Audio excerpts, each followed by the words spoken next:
Check the mic and make sure it sound right, boys.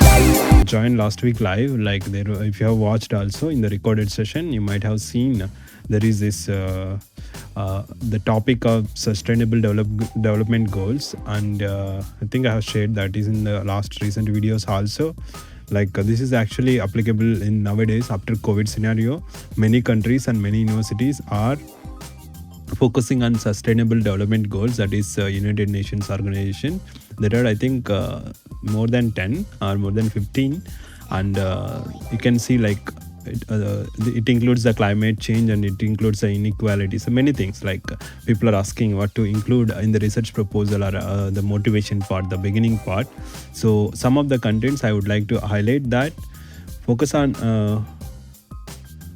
the sustainable development goals and the university research outcome. So I would like to say that the university research outcome, like the professor, please try to read professors' research updates, the recent ones. And in that field, to my understanding, in my master course, a professor used to tell us, see at least 10 years, past 10 years research papers in that domain, and then find the gap in the research. That is one way for finding a research gap. And then see the university, what field they are working on, the entire department, or the complete the person, the faculty itself. So consider these factors majorly in to bring the story of your research proposal, align your theme and this one together. That is the starting, I would say, the foremost thing you have to consider.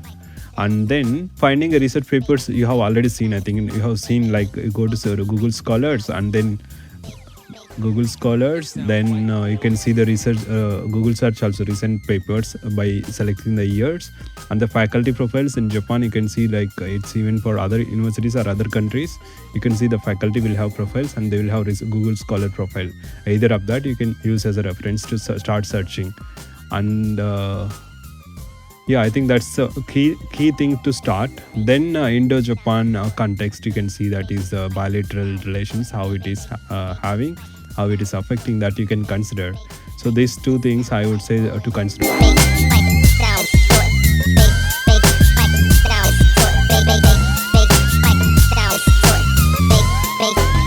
It sound right, boy.